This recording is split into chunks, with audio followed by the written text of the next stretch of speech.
अस्सलामुअलैकुम beautiful people, welcome back to another video. मैं हूं ईमान बाबर और आप लोग देख रहे हो मिस्टर इंस्पायर। उम्मीद करती हूँ कि आप सब लोग खैरियत से होंगे और ईमान और सेहत की बेहतरीन हालतों में होंगे।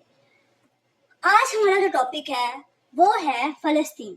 जी, मैंने इस महीने मतलब जून में और अब जुलाई में भी काफ़ी ऐसे नॉवेलेट अफसाने पढ़ चुकी हूँ जो फ़लस्तीन के बारे में हैं, जिनमें से आज मैं दो के बारे में बात करूंगी। बाकी सारे भी बहुत अच्छे हैं और बहुत कमाल तरीके से उसमें जो है फ़लस्तीन के लोगों का जो है वो हाल बयान किया गया है। लेकिन ये जो दो हैं ये नॉवेलेट हैं, अफसाने नहीं है, इन पे बात करना ज़्यादा ज़रूरी है।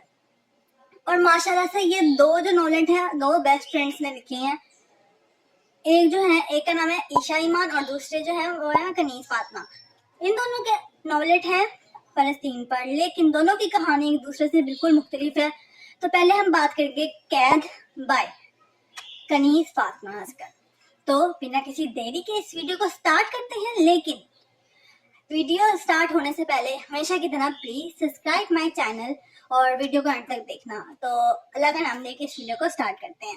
ये जो है मैं छोटी सी समरी और फिर अपना तबसरा दूंगी। कैद में जो है फ़लस्तीन में जो औरतों को इसराइली फौजी कैद कर लेते हैं, उनके कैद का जिक्र है। मतलब जिस तरीके का इसका नाम है सेम उसी तरीके से वहाँ पे कैद में होने वाले मुजालिम के बारे में लिखा गया। एक हॉस्पिटल की कहानी तो शुरू होता है, जिनसी ज्यादती की वजह से जो है हमला हो जाती है एक लड़की फ़लस्तीनी, और मतलब बहुत ज़्यादा सैड और इमोशन से भरा हुआ ये आप लोगों को नॉवेलेट लगेगा। और किस किस्म के वो जुल्म और ज्यादती सहती है और मैं आपको बता नहीं सकती।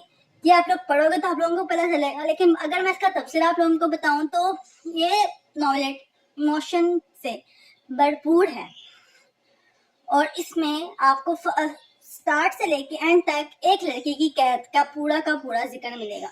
तो अगर आप लोग बोलो कि ये पढ़ना चाहिए तो जी हाँ, इसको लाजमी पढ़ें। इसका लिंक मैं आप लोगों को डिस्क्रिप्शन में दे दूंगी। अब बात करते हैं ईशा ईमान के नॉवेलेट के बारे में, जिसका नाम है रिहाई। और ये नॉवेलेट पर्सनली मुझे बहुत बहुत बहुत पसंद आया। हालांकि ये उनकी फर्स्ट जो थी काविश थी, बट फर्स्ट नॉवेलेट के हिसाब से ये टॉपिक चूज करना और फिर इसका हक अदा करना लड़की ने मतलब बहुत अच्छे तरीके से ये काम किया। और पढ़ के भी बंदा मजा आया था। ऐसा लगता है कि हम लोग उनके हाल को पढ़े, हम लोग फ़लस्तीन में खुद मौजूद हैं। सिर्फ ये नहीं, उन्होंने पाकिस्तान के जो है सोई हुई कौम उसके बारे में लिखा, ईरान ने मदद की उसके बारे में लिखा। मतलब बहुत अच्छे तरीके से हर चीज को छोटा सा नॉवेलेट है, उसमें भी उन्होंने हर चीज को इतने अच्छे तरीके से कवर किया कि इंसान तारीफ किए बगैर नहीं रह सकता। तो अगर मैं इन दोनों को नंबर दूं तो मैं कैद को नंबर दूंगी 5 में से 4, जबकि मैं रिहाई को दूंगी 5 में से 5। मतलब दोनों ही कमाल की हैं और दोनों की कहानी आपस से नहीं मिलती, दोनों की कहानी मुख्तलिफ है और दोनों ने बहुत अच्छे टॉपिक्स को चूज किया है। एक ने कैद जो है वो लड़की का कैद का पूरा हाल जो है वो बयान किया है, दूसरी ने जो है हमारी जो है वो बेरुखी जो भी बेहिसी इसको बयान किया है और दिखाया है कि किस किस्म के वो अजियत जो है वो फ़लस्तीनी लोग बर्दाश्त कर रहे हैं।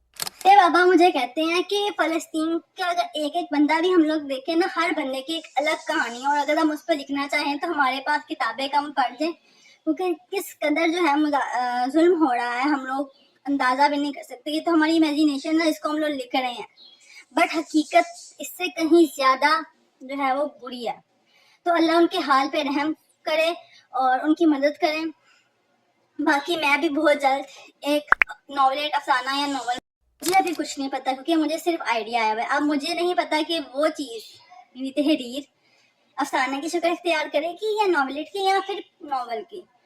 खैर अल्लाह मेरे कलम में बरकत दे और मैं इस तहरीर का इस टॉपिक का हक अदा कर सकूं।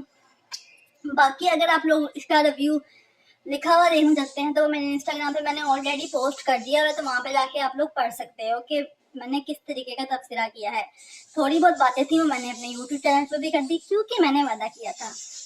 आज के लिए बस इतना ही, लेकिन बहुत जल्द میں کچھ اور اچھے سے ناولٹ نیو رائٹرز کے یا افسانے ناول ان کے بارے میں بات کروں گی. تب تک مجھے اجازت دیں, ملتی ہوں نیکسٹ ویڈیو میں. آپ لوگ اپنا خیال رکھیں, دعاؤں میں یاد رکھیں. اللہ حافظ.